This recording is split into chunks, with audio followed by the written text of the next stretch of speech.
Mga igsuon mayong adlaw kanatong tanan. Karon adlaw na usab nga Biyernes, pitsa 14 sa bulan sa Hulyo sa tuig 2023. Ug karon mga igsoon na niya nakita sa ikanapulog upat nga simana sulod sa tuig. Sa ngalan sa Amahan, sa Anak, ug sa Espiritu Santo. Amen.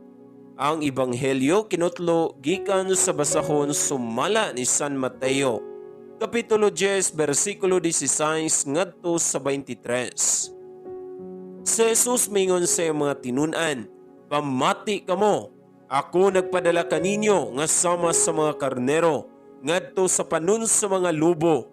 Busa kinahanglan nga magmaigmat kamo sama sa bitin, ug magmalumo sama sa salampati. Pagbantay kamo, kay may mga tao unya nga modakop ug mutaral kaninyo ngadto sa hukmanan, ug lutuson kamo nila sulod sa ilang mga sinaguga. Taralon kamo atubangan sa mga punuan ug sa mga hari tungod kanako, ug makasangyaw kamo sa maayong balita ngadto kanila ug sa mga dili Hudeo.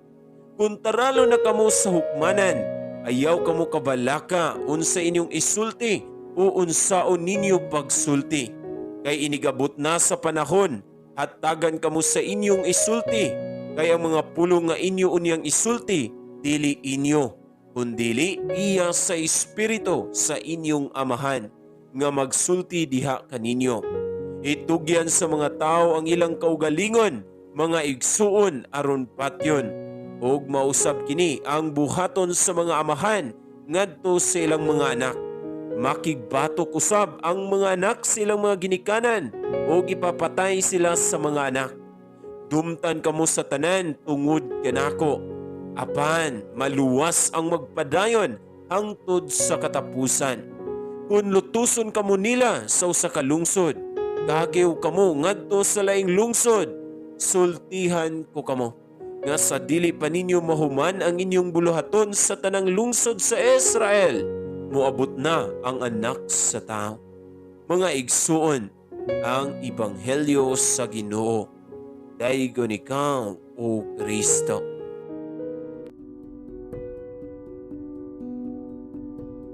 Ang kasina, kasuya ug kasilag mao'y negatibong mga pagbati nga mahimong bugat nga palas-unon sa atong mga tagsa-tagsa kakasing-kasing.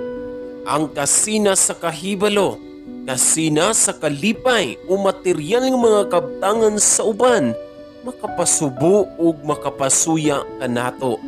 Ug usahay ato pang pangutan-on ng Dios kung ngano ang mga dili paduol kaniya ang gibuligan niya sa iyang grasya, nga maoy rason nga magduha-duha na ta sa atong kinabuhi ug pagtuo.